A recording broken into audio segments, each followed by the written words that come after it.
Réaliser des publicités, c'est pas un métier. C'est plein de métiers, hein, de l'écriture, au tournage, à la post-prod, aux compétences de vente et j'en passe, enfin, c'est clairement pas à la portée du premier venu et il ne suffit pas de savoir faire des vidéos sur YouTube pour prétendre savoir faire de la publicité. Mais non! Donc ce qui serait particulièrement idiot, ce serait que quelqu'un, comme moi par exemple, hein, qui n'ait aucune expérience en création de publicité, essaye comme ça de bidouiller un peu un truc au pifomètre, ça n'aurait aucun sens. Mais si! Dans cette vidéo, j'ai réalisé une publicité pour Takara Tomy, et... Alors, oui, bien sûr, quand je dis pour Takara Tomy, c'est du bénévolat, hein, voilà, c'est gratuit. Ah non, il n'y a aucune histoire de partenariat, voilà, on est toujours pauvre, ne vous sentez pas dépaysés, tout va bien. Alors, pourquoi je fais ça? Eh bien, c'est une... déjà parce que c'est rigolo, voilà.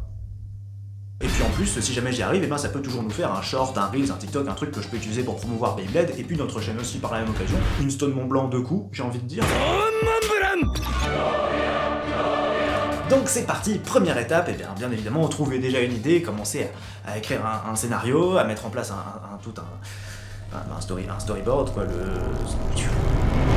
Non, vous savez quoi, non, oubliez tout ça, en fait on va, non parce que je viens de me rappeler, oubliez, on va pas faire ça, voilà ce qu'on va faire, on va passer directement à la pratique, comme ça je vais tout de suite voir un petit peu les premiers problèmes qui vont émerger, on fait un prototype, comme ça, c'est pas grave s'il lui manque une jambe, une oreille, c'est un prototype, c'est pas, voilà. C'est la flemme de faire un storyboard, un truc de fou. Donc je lance un petit tournage complètement à l'improviste, durant lequel j'ai un peu l'esprit déjà sur la table de montage, hein.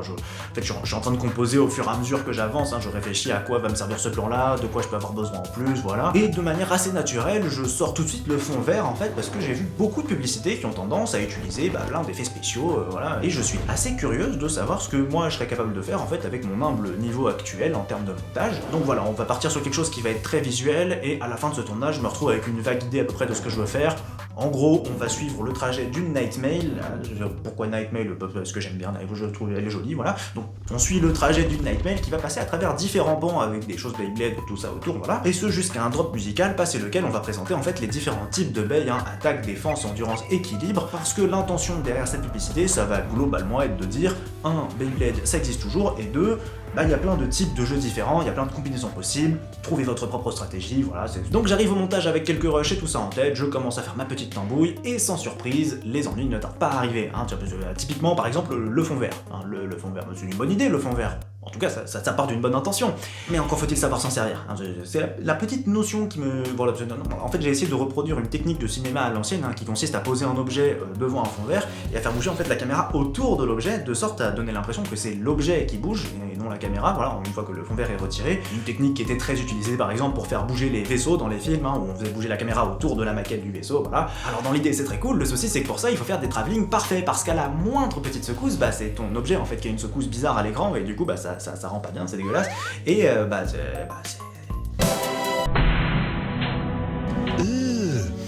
Brother, what's that? Voilà, ouais, c'est... Ah, ça donne envie, hein, What's c'est... that, brother? Mais bon, c'est un prototype après, hein, voilà, c'est perché, ce qu'on l'avait dit, c'est un proto, donc c'était un peu le but de voir ce que ça pouvait donner ou pas, et de manière un peu plus sérieuse, en vrai, même à ce niveau-là du montage, il peut arriver que parfois ce genre de choses puisse être rattrapé par la post-prod, donc pour l'instant, je continue à travailler avec ce que j'ai, puis je vais voir jusqu'où je peux aller avec ça. Et contre toute attente, j'arrive en fait effectivement à rattraper un petit peu le truc au fil du montage, à rendre ça un petit peu moins crado. Alors, c'est même pas bien, hein, mais c'est moins crado. Ça tient debout, voilà, c'est pas mal, hein, on rappelle, c'est un prototype. Et puis arrive une étape que j'avais largement sous-estimée, celle d'ajouter du texte. 3 heures, j'ai passé 3 heures à écrire les quelques pauvres petites lignes que vous allez voir dans ça, parce qu'en fait, écrire le texte d'une publicité sans que ce soit méga cringe, c'est vraiment pas facile en fait. Alors là, j'ai fini sur un truc du genre trouve ton style. Vous voyez ce que je veux dire, hein, voilà, mais c'est un prototype perché. Donc on continue, et quelques jours plus tard, après l'ajout de quelques effets sonores, etc., on arrive à un premier résultat, un premier prototype d'à quoi ça pourrait ressembler, une pub, voilà, faite par quelqu'un comme moi qui n'a pas d'expérience en la matière. Voilà ce que ça donne.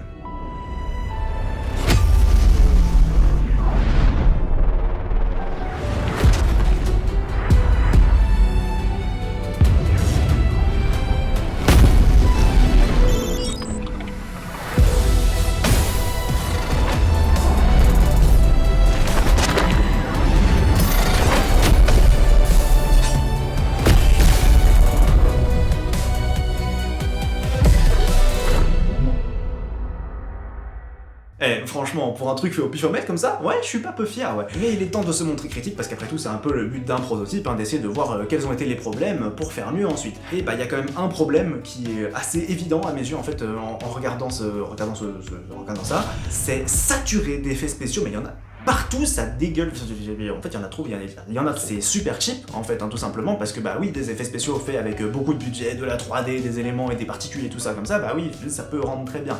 Là, dans mon cas, on dirait, bah en fait, oui, il y a plein de choses qui sont empilées les unes sur les autres et ça fait, voilà, ça fait un peu cheesy, on va pas se mentir. Donc déjà, il y a ça qui pour moi gâche un peu le truc, mais il y a aussi un truc au niveau du rythme. J'ai vraiment l'impression qu'il y a quelque chose qui est décalé. En fait, j'ai pas réussi à faire quelque chose qui soit correctement, j'ai pas non plus réussi à expliquer ma phrase. Bon, de toute façon, c'est pas grave parce qu'on va tout de suite passer à la suite et essayer de réaliser un second prototype. Cette fois-ci, j'ai aussi augmenté d'un cran le niveau de préparation avant de s'y mettre, puisque je me suis maté des tonnes de publicités en tout genre, de tout type de produits, histoire d'analyser un petit peu les différents styles, à quoi ça pouvait ressembler. Et j'ai fini par me focus un petit peu sur tout ce qui est pub de voiture ou de téléphone portable, parce que je trouve qu'il y a un truc, souvent un fond noir, le fait de présenter la technologie ou les performances de l'objet, c'est quelque chose qui, je pense, peut particulièrement bien fonctionner avec Beyblade. Donc voilà, ça va être ma première tech, c'est un petit peu de ça dont on va s'inspirer pour essayer de faire quelque chose avec une autre petite contrainte, on va dire, c'est que cette fois-ci, on va essayer d'avoir le moins possible besoin d'effets spéciaux. L'avantage, c'est que du coup, ça me fait un tournage super rapide, parce qu'en fait, bah, du coup, j'ai pas grand-chose à filmer, enfin, juste des plans macro sur fond noir, avec potentiellement des passages de lumière aussi, pour essayer de dessiner un peu les contours de l'objet sur le fond noir. Et l'autre truc sur lequel je voulais vraiment bien travailler sur ce prototype-là, ça va être bah, tout ce qui va être au niveau du rythme, justement. Et donc, cette fois-ci, j'ai essayé de réaliser en fait un sample avec l'aide de Abby, puisque j'ai aucune connaissance en musique non plus, pour essayer de caler déjà mes premières images sur un rythme et voir ce que ça pouvait donner, un petit peu la rapidité. Voilà ce que ça donne au brut, le premier résultat.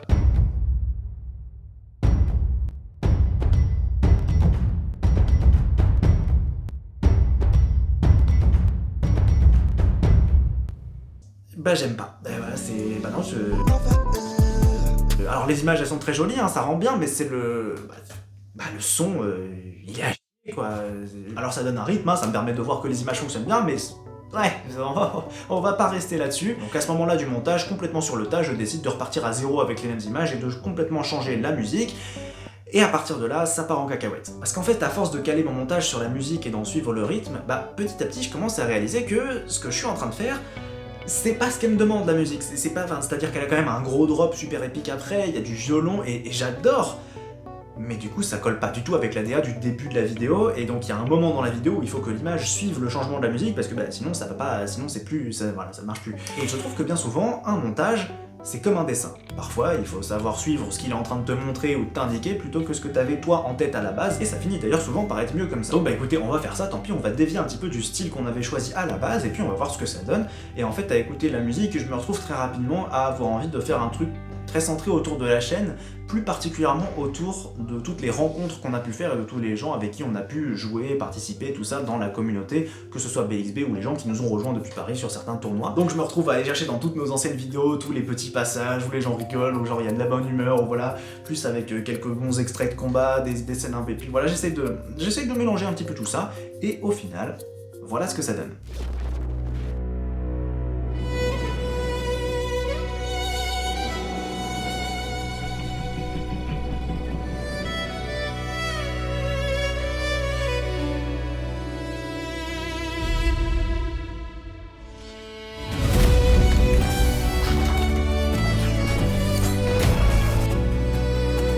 Et Carou, let's go!